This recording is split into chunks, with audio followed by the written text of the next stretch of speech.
নমস্কার দর্শক বন্ধু, গোস্ট ফাইলসের আজকের এপিসোডে তোমাদের সবাইকে জানাই অনেক স্বাগত। আশা করি তোমরা সবাই ভালো আছো, সুস্থ আছো। আজকে আবারও একবার নিয়ে হাজির হলাম নতুন একটা এপিসোড। আর এই এপিসোডে আমি সোনালি এখন আছি তোমাদের সাথে।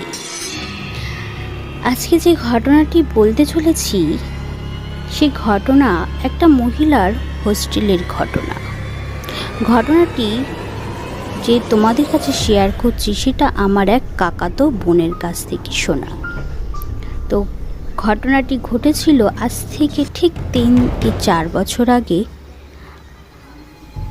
সময়টা ছিল ভাদ্র মাস। কাকাতো বোন কাছ থেকে যেভাবে ঘটনাটি আমি শুনেছি সেভাবেই, অর্থাৎ ও যেভাবে ঘটনাটি উল্লেখ করেছে আমি সেভাবেই তোমাদের কাছে উপস্থাপনা করছি। এপিসোডটি ভালো লাগলে একটি লাইক, একটি সাবস্ক্রাইব তো আশা করতেই পারি তোমাদের কাছ থেকে।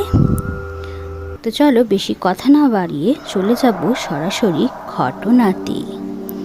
তো ফ্রেন্ডস, আগেই বলি হোস্টেলের নাম আমি এখানে উল্লেখ করছি না। সেই হোস্টেলটি ছিল 5 তলা।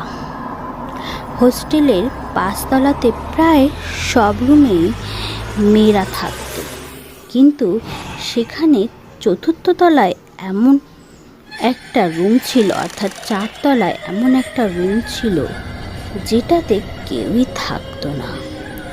এমনকি রাতের বেলাও কোনো প্রকার আলো সেখানে জ্বলতো না। সেই রুমে ছিল বাইরে থেকে পুরোপুরি তালা বন্ধ করা। রুমের চাবি থাকতো কেয়ারটেকারের কাছে। হোস্টেলের সবাই সেই রুমে প্রবেশ ছিল একেবারেই নিষিদ্ধ, তাই ভুল করেই সেই রুমে কেউ প্রবেশ করত না। তখন ছিল সময়টা 2009 সাল। সে বছর হোস্টেলে কিছু নতুন মেয়ে ওঠে এবং যথারীতি সবার মতো তাদেরকেও সেই রুম সম্পর্কে সাবধান করে দেওয়া হয়। কিন্তু মেয়েগুলি ছিল একটু বেশি কৌতূহলী, যে কারণে নিষিদ্ধ করা কারণেও তাদের মাথায় সেই রুমে যাওয়ার ভূত আরও বেশি করে চেপে বসে। অগত্যা তাই তারা একদিন মনস্থির করে যে করেই হোক সেই রুমে তারা যাবে। তো একদিন তারা অনেক চেষ্টা করে কেয়ারটেকারকে কিছু টাকা খাইয়ে যে কোনোভাবেই চাবি হাতে করে, কিন্তু তারা তখনও বুঝতে পারেনি যে তারা কত বড় ভুল করতে যাচ্ছে। দিনের বেলা কেউই দেখে ফেলার ভয়ে তারা ঠিক করলো যে তারা রাতে সেই ঘরে ঢুকবে। হোস্টেলের সবাই যখন ঘুমিয়ে পড়ল তখন তারা সেই রুমটির কাছে গেল এবং একসময় তারা রুমের তালাটি খুলেও ফেলল। অবিশ্বাস্য, সাংঘাতিক। কিন্তু তারা যখন দরজাটি খুলল তখন সবাই একটু ভয় পেয়ে গেল, কেননা ঘরের ভেতর প্রচণ্ড অন্ধকারের কারণে কিছুই দেখা যাচ্ছিল না এবং তাদের কাছে কোনো প্রকার আলোও ছিল না সেই সময়। তাই তারা আরও ভেতরে ঢোকার সাহস পেল না। কিন্তু তাদের মধ্যে একটা মেয়ে ছিল একরোখা টাইপের। সে জেদ ধরে বসলো যে সে ভেতরে ঢুকবেই যেন তেন প্রকারে। তাই সে তার সহপাঠীদের শর্ত নিষেধ উপেক্ষা করে একাই সেই ঘরে ঢুকে পড়ল। তার 3 তলা সহপাঠী তার জন্য বাইরে বেরিয়েও এলো। তার চুলগুলো ছিল কিন্তু এলোমেলো এবং সে এক দৃষ্টিতে তার সহপাঠীর দিকে তাকিয়ে রইল অবিকল। তার সহপাঠীরা প্রচণ্ড ভয়ে পেয়ে গেল।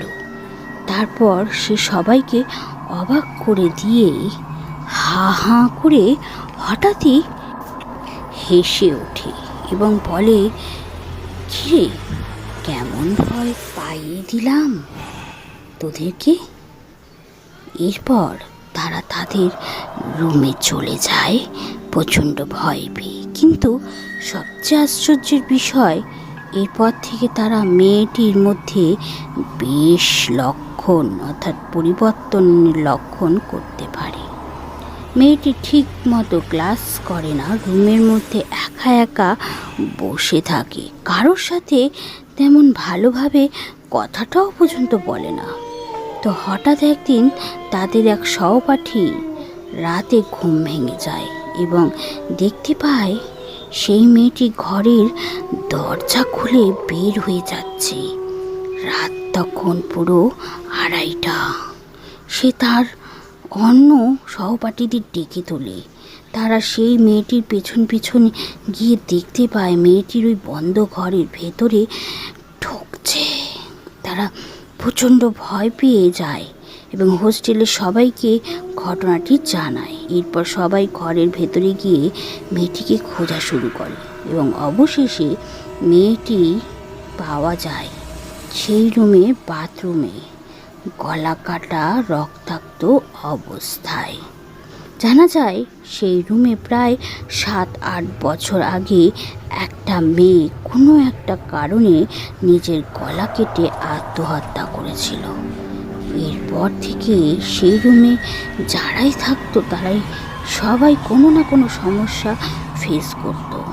আর এই কারণে সেই রুম গত 7-8 বছর ধরে ওই অবস্থায় বন্ধ ছিল। ওখানে আর কোনো রকম কোনো কাজই হতো না। তো ফ্রেন্ডস, এই ঘটনাটি আমার বন্ধুর ফ্রেন্ডের সাথে যেহেতু, অর্থাৎ আমার কাকাতো বোনের ফ্রেন্ডের সাথে যেহেতু ঘটেছে, আমার কাকাতো বোনও সেই হস্টেলেরই একজন ছাত্রী ছিলেন। তো ফ্রেন্ডস, এপিসোডটি যদি ভালো লাগে অবশ্যই কমেন্ট করে জানাও। আর এর থেকেও ভালো ভালো এপিসোড নিয়ে আসব। কিছু অসুবিধার কারণে, কিছু সমস্যার কারণে এখন এপিসোডগুলো একটু অন্যরকম হচ্ছে।